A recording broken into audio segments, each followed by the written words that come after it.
They'd seen car crashes, poacher traps, even a runaway black bear cub once tangled in fishing line. But nothing could have prepared Ranger Cal Whitaker for what he found that morning. A retired K-9, scarred by war and years of service, going head-to-head with a monster that didn't belong in this part of the world, and what he was protecting made even less sense. It started with a radio call, a scratchy, half-mumbled alert about movement on Old Ridge Road, might be a downed deer or possibly injured livestock. Nothing urgent. By the time Cal pulled his truck around the bend, coffee still sloshing in his cup holder, everything about his day turned upside down. There, sprawled across the cracked two-lane road, was not a deer. It was a bobcat, and it wasn't just lying there. It was fighting to breathe, its legs kicking wildly in the air as something massive coiled tightly around its chest. A snake. No, not a snake. A damn monster, a Burmese python. At least 18 feet long, thick as a fire hose, and squeezing with slow, methodical death. That thing had no business being in Montana. The bobcat's yellow eyes locked onto Cal's for a single second. They were wide and pleading. Then her mouth opened, gasping without sound. Cal opened his door slowly. One foot hit the gravel shoulder. The python's head turned. That's when Max moved. The old German shepherd had been lying quietly in the back seat, his service harness hung on the peg behind him. He was retired. Officially, had been for 2 years. Arthritis in his back left hip. No longer cleared for duty, but the second that door creaked open, something ancient and electric snapped to life inside him. He launched from the truck bed like a cannonball. Cal barely had time to yell. Max hit the ground running. Straight at the python. At first, Cal thought the dog had lost his mind, but then he saw it. Max wasn't attacking recklessly. He was calculated, barking sharply to draw the python's attention away from the dying bobcat, then darting sideways to avoid the snap of its jaws. The python hissed and recoiled. Its grip tightened around the bobcat, and the wildcat let out a muffled wheeze of pain. Max didn't hesitate.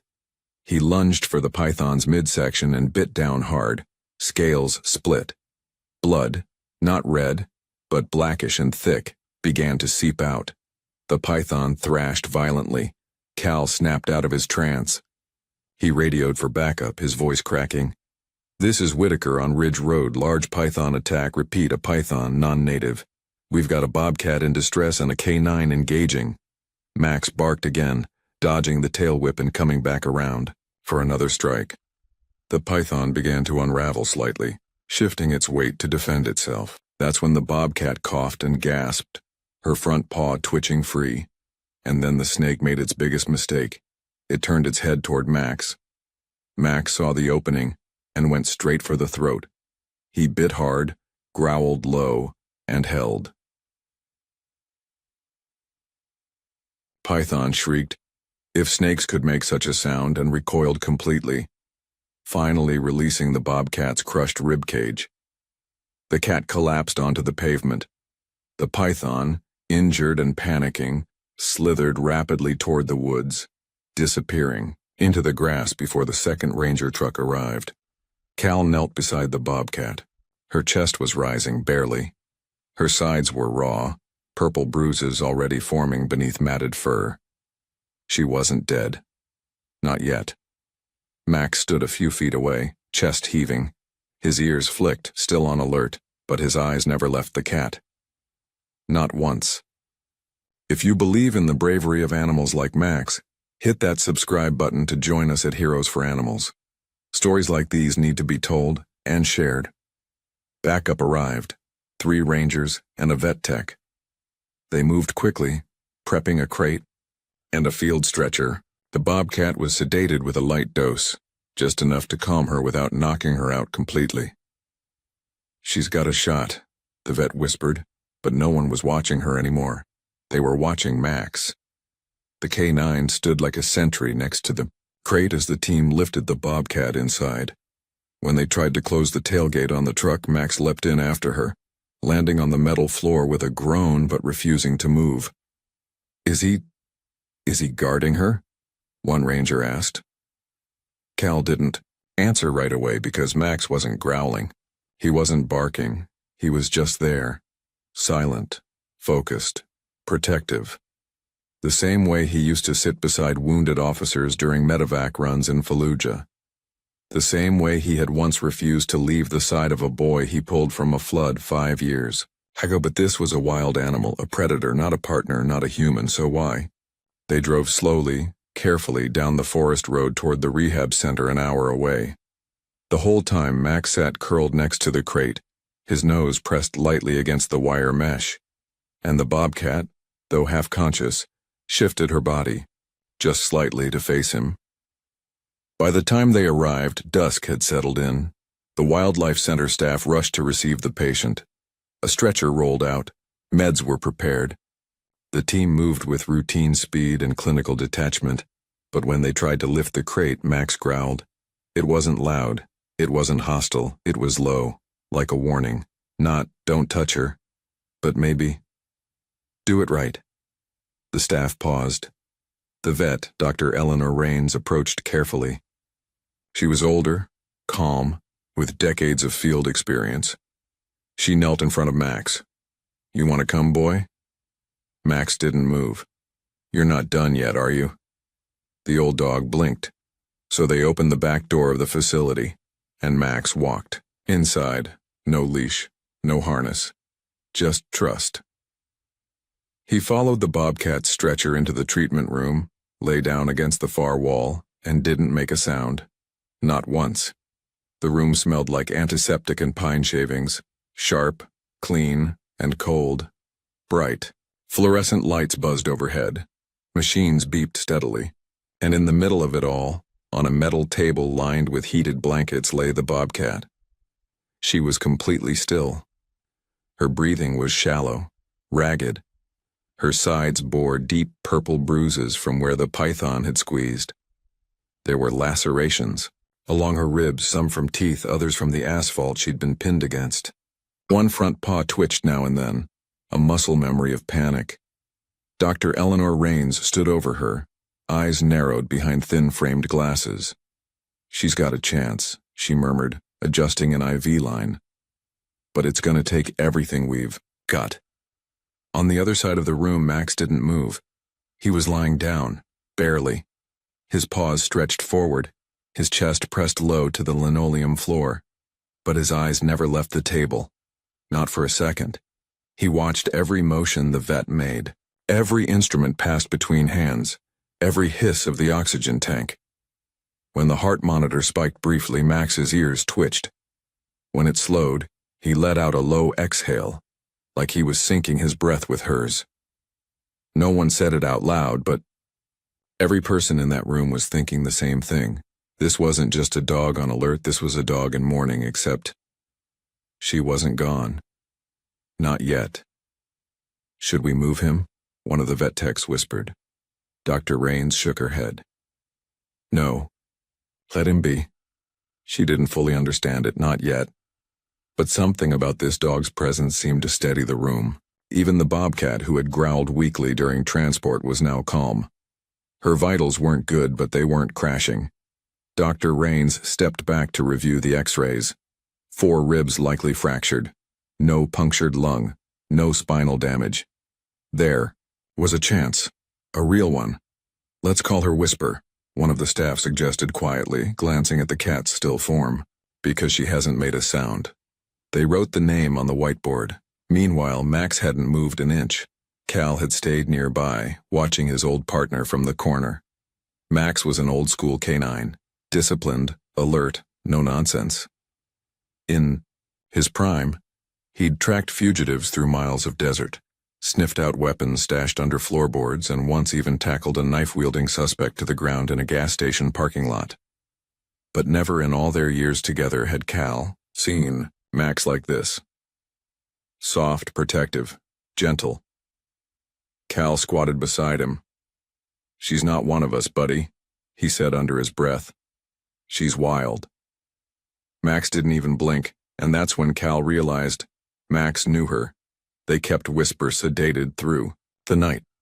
Every few hours, Dr. Rains came in to adjust her fluids, check her breathing, and reposition her injured leg. And every time she did, Max would rise to his feet, ears perked, and watch. But he never growled, never barked. Just observed. Sometime around 2:30 a.m., a windstorm kicked up outside. The lights flickered. Then, with a loud pop, the power cut, out for 3 full seconds. The backup generator whirred to life. Machines blinked and reset. The heart monitor beeped erratically. Whisper jolted on the table, startled by the sudden noise, and Max, who hadn't made a sound in hours, stood and growled. It wasn't aggression. It was fear. Raw, immediate fear. He barked once, sharp, and low. Vet assistant rushed in and flicked the lights back on. Max stepped closer to the table. Just 2 paces. Then stopped. His body was rigid, tail low, eyes wide. Dr. Rains appeared seconds later. "It's okay," she said softly, approaching like she might a scared child. "She's okay. Look." Max looked, and as if he understood her words, his shoulders dropped. Whisper let out a low sound. More breath than growl. Max lay back down. That's when they knew. This wasn't coincidence. This wasn't instinct. The next morning, the sun broke through the storm clouds. Whisper stirred for the first time without sedation. She blinked slowly. Her left paw flexed weakly. Her head turned. And there he was. Max sat just beside the table now, his chin resting on the edge, his eyes fixed on her. When her gaze found his, the room seemed to pause. She didn't hiss. She didn't flinch. She blinked. Slowly, deliberately, soft signal. Max blinked back. She knows him, Dr. Rains whispered. Somehow she knows him. By noon, Whisper had been moved to a private enclosure in the recovery wing. Warm, quiet, padded with blankets and lined with cameras for remote monitoring. Max followed the gurney, step for step, all the way down the hall.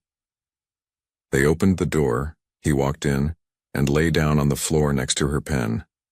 He didn't sniff, didn't pace, just rested his body against the gate and closed his eyes. He stayed like that for hours, didn't even get up when food was brought in. Cal returned later that evening with a tray of chicken and rice. Max sniffed it and turned away. "Max, you gotta eat," Cal said, crouching down. Nothing, not even a glance. Dr. Rains watched from the doorway, her arms crossed. "He's bonding," she said. Cal looked at her. Or remembering. Later that night, Dr. Rains sat down at her desk and pulled up an old archive. Wildfire 2.5 years ago, eastern edge of Glacier National Park. There it was, an after-action report with Max's name in the notes. K-9 located and retrieved juvenile bobcat from brushfire perimeter. Bobcat was stabilized and released to Wildlife Services. Unconfirmed if animal survived post-rehab. She stared at the screen for a long time. Max had pulled a half-burned kitten from the fire line. Risked his own life. Refused to let go of her until the rescue team arrived. Could it be? Could this be her? The next morning, Max was still there, and Whisper, now strong enough to raise her head, watched him. They didn't touch. Didn't make a sound. They didn't have to. Every ranger who passed that room walked slower, talked softer, watched in silence. Because what they were seeing didn't need explanation, it needed reverence. "She's healing," Dr. Rains told the team in their morning meeting. "But we need to talk about what comes next." They all looked at each other. They knew what she meant. Whisper would eventually recover enough to be released. But Max? He was a domestic dog. Old, slowing down, not a candidate for wilderness release. And yet, he had made a choice. Not out of duty, Not out of training, but out of something deeper. "We'll cross that bridge when we get there," Cal said quietly. "For now, let him stay." And so Max stayed. Not as a guard dog, not as a patient, but as something else. As the one soul in that place who remembered a moment long ago when a helpless kitten had stared out from fire and ash, and he had carried her through it. Now, he was carrying her again.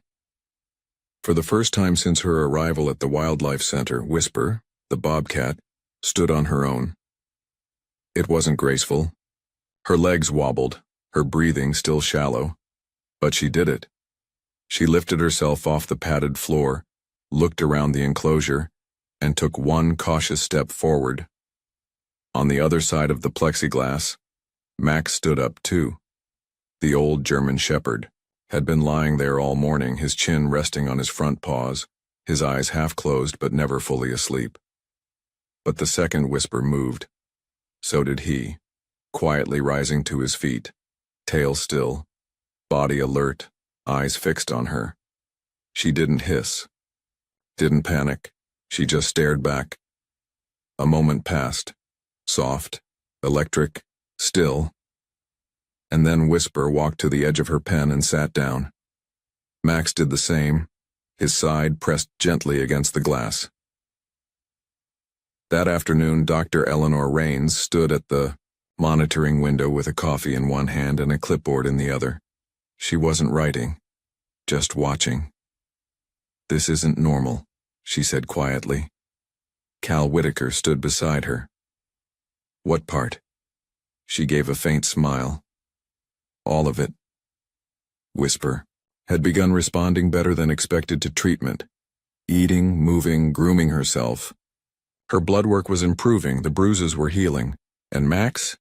He hadn't left the hallway in 3 days. "He won't eat unless she does," said the tech on duty. "He waits, watches, then eats just enough to match her."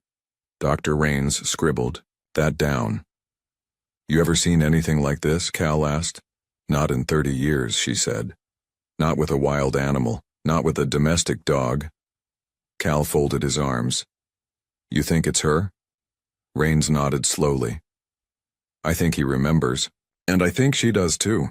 That evening, as the sun dropped behind the pines and the sky shifted to purple, the Wildlife Center went quiet. Most of the staff had gone home. Only 2 night techs remained, doing rounds. Max was curled beside Whisper's enclosure again. She was asleep, deep steady breathing, tail flicking occasionally with dreams. Max lay just inches away on the other side of the wall, his body lined up with hers, his ear twitching every time she stirred. The security cameras caught it all. Every night, the same thing. When Whisper whimpered in her sleep, Max would raise, his head scoot slightly closer and rest his chin against the floor. Just close enough that she could feel his presence through the glass. It wasn't dominance. It wasn't instinct. It was familiarity. The kind that doesn't come from species or training or habit. It comes from shared survival. By the 5th morning, the team had started calling them the pair. Max and Whisper. 2 unlikely souls who'd somehow found their way back to each other after nearly 3 years. And one violent reintroduction. Whisper could now walk across the enclosure without assistance. Her wounds had scabbed over. Her breathing was strong. Her appetite had returned. But Max was starting to wear down. "He's not resting," Cal said, crouching beside him with a bowl of chicken and rice. "Come on, boy. Just a little." Max sniffed the bowl but turned his head away. "He needs a break," Raines said later in a team meeting. "Physically and emotionally, he's still healing from that python fight. If he keeps this up, he'll crash," Cal finished. "Yeah, I know." But neither of them knew how to convince Max to step away. Because the truth was, he wouldn't. That afternoon, they tried something new. Raines opened Whisper's pen, not to release her, but to allow Max to step inside under close supervision. The eyes, room was cleared of sharp instruments. One tech held a tranquilizer dart just in case. They weren't taking chances, but Max walked in calmly. He didn't sniff around, didn't pace. He walked straight to Whisper, who was now perched on a padded platform in the corner, and sat beside her, not touching. Just there. Whisper glanced sideways, ears twitching, but didn't run. Instead, she lowered her head and closed her eyes again. The whole room held its breath. Rains whispered, "Let them be." Max stayed for exactly 40 minutes before walking, himself back out and curling up outside the glass. But something had shifted. He finally drank water. He accepted a treat from Cal. And later that night, the two of them, dog and cat, lay on either side of the wall, both asleep, both facing each other. Word spread quickly. A wildlife center volunteer posted a photo online. Max standing beside Whisper's pen, both of them staring out toward the sunset like something out of a children's book. Within 24 hours, the post went viral. Retired K9 guards injured Bobcat night and day, real-life fox and the hound, without the fox. Wild heart, loyal soul. Thousands of people commented. Donations poured in. Teachers requested to share the story in classrooms. Animal therapists reached out to offer interpretations of their behavior. But inside the center, nothing had changed. Max still waited by the gate every morning, and Whisper still pressed close to the glass when he did. By the end of the second week, the staff began preparing for the next phase. Whisper's physical recovery was nearly complete. She could hunt again. Run, even. Her wild instincts were returning. It was time to think about release, but the real question loomed. What about Max? "You can't keep a domestic dog in the wild," one ranger said. "He's trained, dependent. But you can't take her from him again," said another. Rains sat at the head of the meeting table, tapping her pen. "We need a transition plan," she said. They reviewed past wildlife releases, discussed temporary tagging, considered tracking options, but nothing in their playbook applied to a situation like this. Because this wasn't just biology. This was grief, memory, love. And love doesn't follow ranger protocol. That night, a storm rolled in. Thunder cracked overhead. Rain lashed against the glass windows. The generator kicked on preemptively. Inside the recovery room, Whisper paced. She didn't like storms. Never had. They reminded her of fire, of chaos. Her breathing quickened. She let out a low, distressed growl. Max was on his feet in seconds. He barked once, sharp and controlled, then pressed his side against the enclosure wall. Whisper came close, her body trembling, and sat down with her back against the glass, mirroring him. And just like that, her breathing steadied. In the morning, the sun came out like nothing had happened. The trees glistened. The air smelled like moss and smoke in spring. And Whisper? She was ready to go home. Max didn't move when the team arrived with the transport crate. He just watched. As they coaxed Whisper inside, he stood, followed, and sat beside the vehicle like always. "Let him come," Cal said. "All the way to the gate." Rains nodded. "Yeah," she said softly. "He's earned that." The truck rumbled slowly along the winding gravel road that led to the rehab release zone, a stretch of protected forest just south of the wildlife center. Pines towered on both sides, the air thick with the scent of damp bark and wildflowers. In the truck bed sat a large transport crate, its metal grate secured with heavy latches. Inside it, Whisper crouched low but calm, her golden eyes wide, scanning the passing trees. Sitting beside her, unmoving, was Max. The retired K9 had insisted on riding in the back. No one forced him. No one asked. When the team opened the tailgate that morning, he climbed in on his own, curled beside the crate like he'd done since day one, and locked eyes with no one. No harness, no commands, just silent permission. "Cal," drove the truck with both hands tight on the wheel, watching the mirrors. In the passenger seat, Dr. Eleanor Rains was quiet. She hadn't said much all morning. There wasn't much left to say. "Think he knows?" she asked finally. Cal nodded. "Yeah, I think he's known for a while." The release site wasn't marked.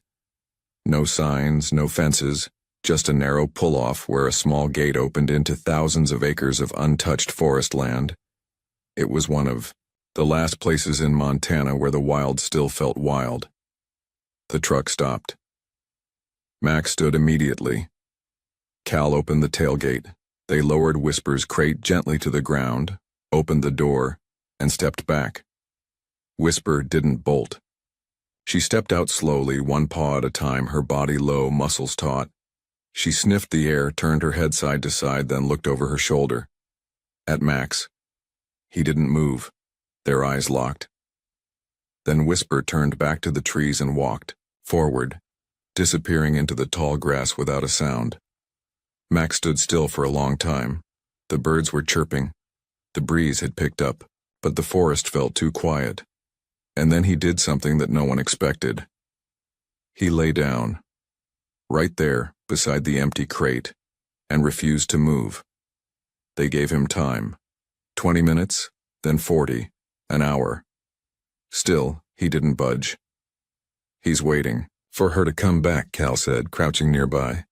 Rains sighed, arms crossed. "That's not how it works." "I don't think he cares how it works." Finally, as the sun climbed higher, they made the call. "Leave the gate open," Rains said. "Let's just see what he does." They packed up the crate, climbed into the truck, and drove off, leaving Max behind, his silhouette small against the trees. That night, rain fell hard.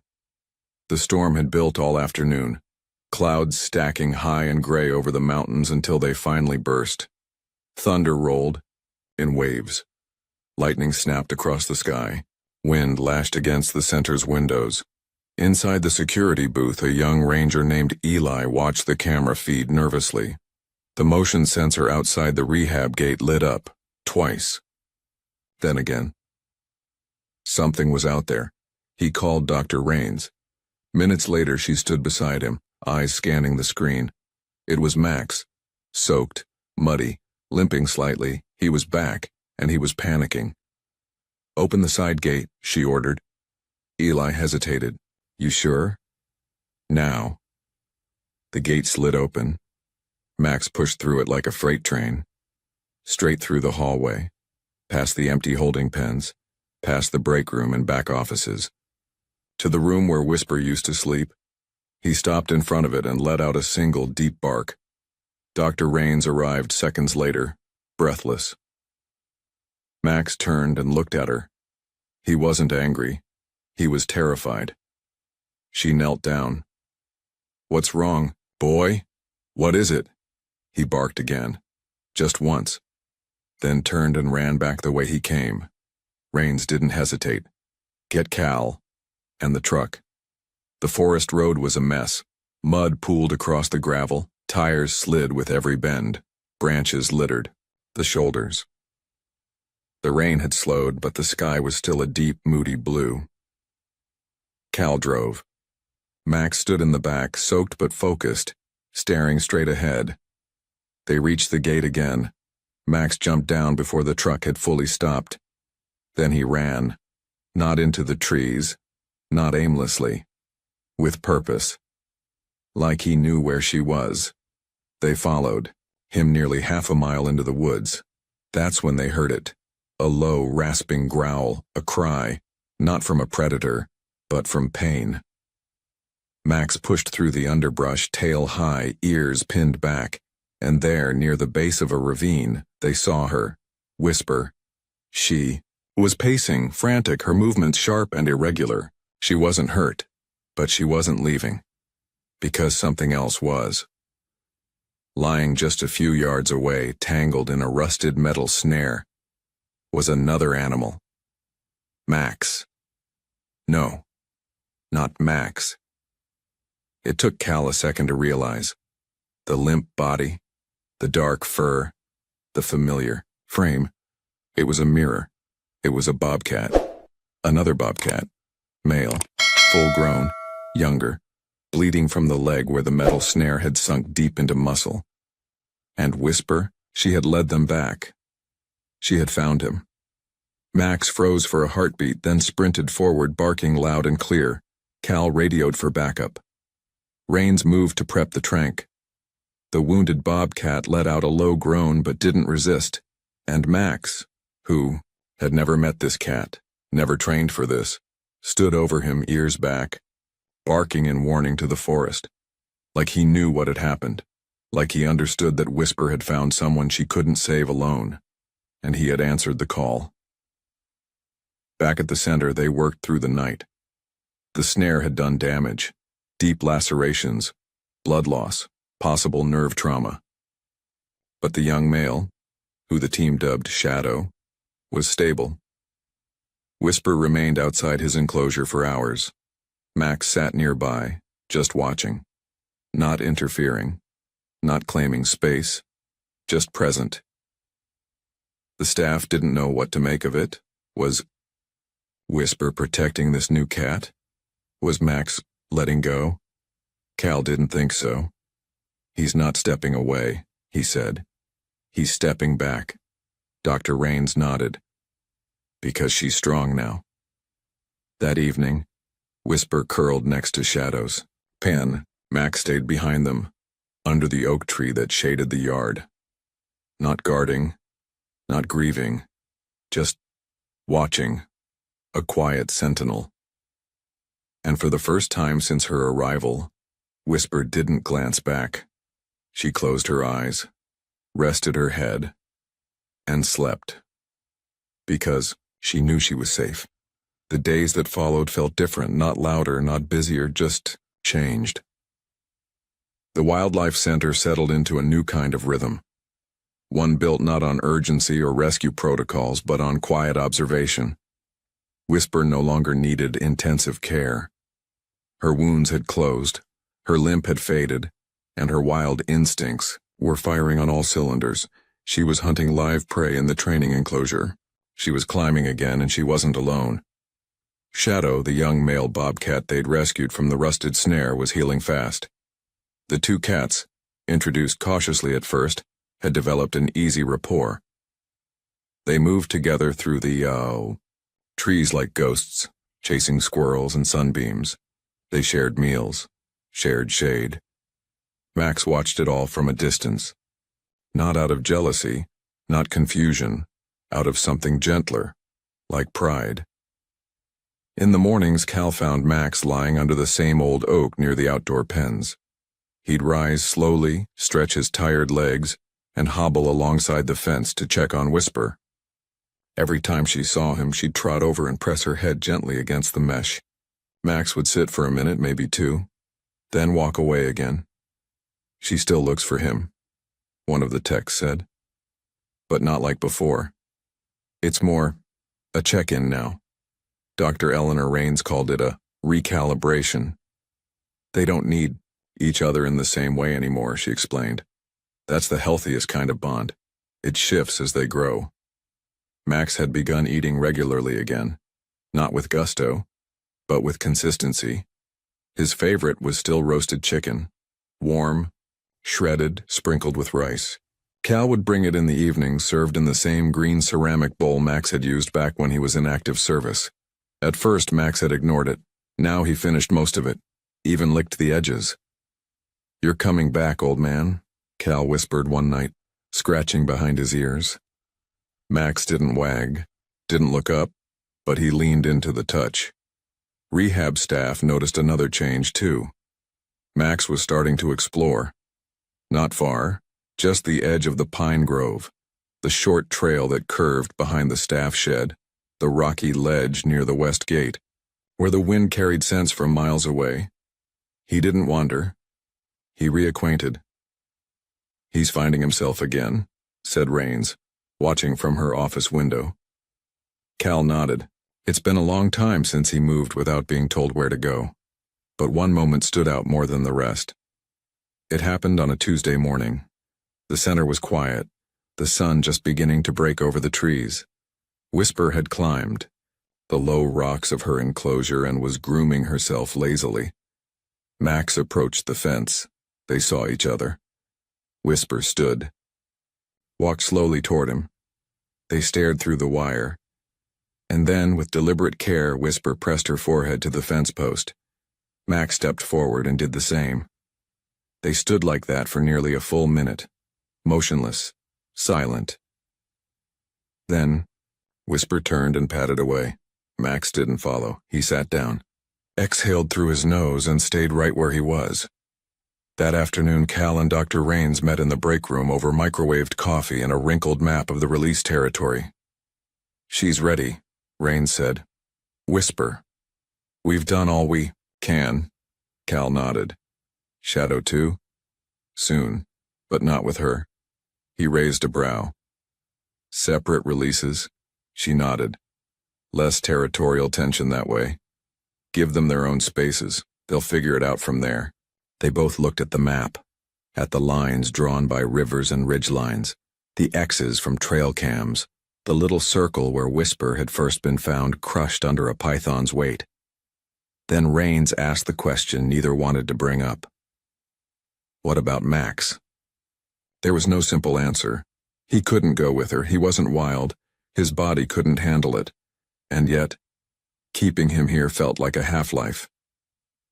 "He doesn't belong in a shelter," Cal said finally. "Or a retirement kennel." "No," Raines agreed. "He belongs somewhere, but maybe not with her anymore." They were quiet for a long time. Then she added, "Sometimes love is about being there when it matters, and stepping away when it's time." The team scheduled Whisper's release for dawn 3 days later.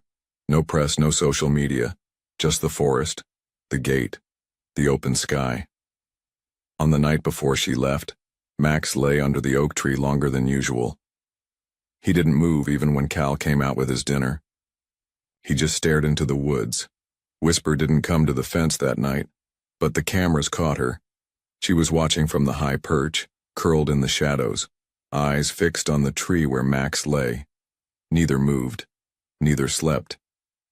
They just were. Together. Apart. Morning came. The release gate opened with a soft creak. Whisper stepped out without hesitation.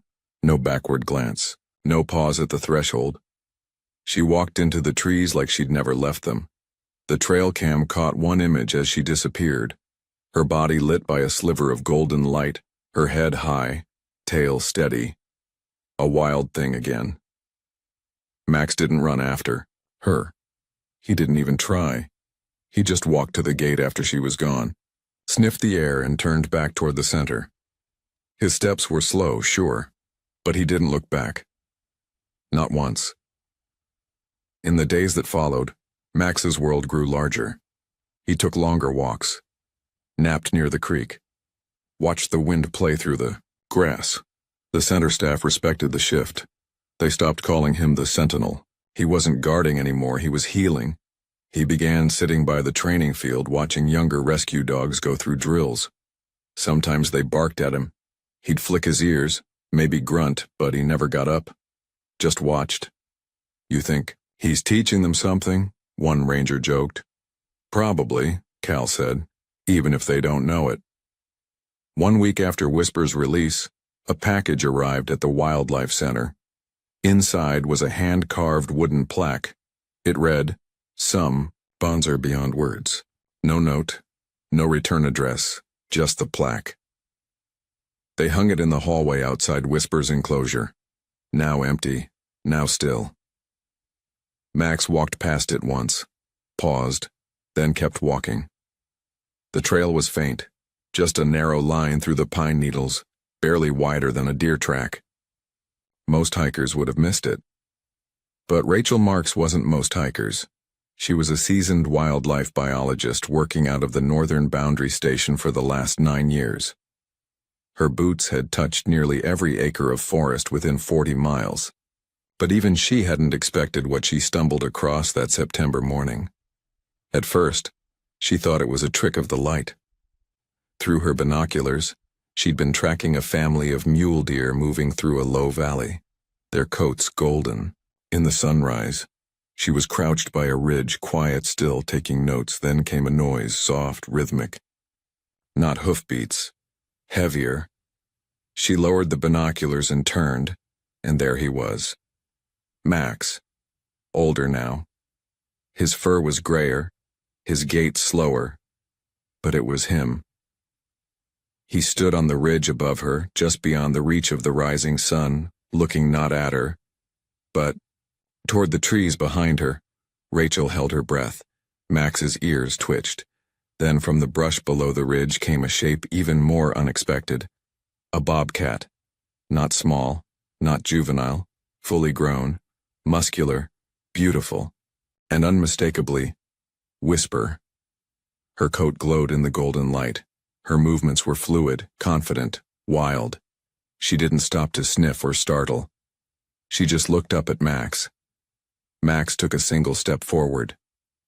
Whisper blinked, slowly. And then, without a sound, they moved together. Not side by side exactly, but in rhythm. Parallel. Max walked just behind her, his paws quiet against the pine needles. Whisper led the way. Rachel didn't dare move. She simply watched. And somewhere deep in her chest, she felt the weight of something too big to name.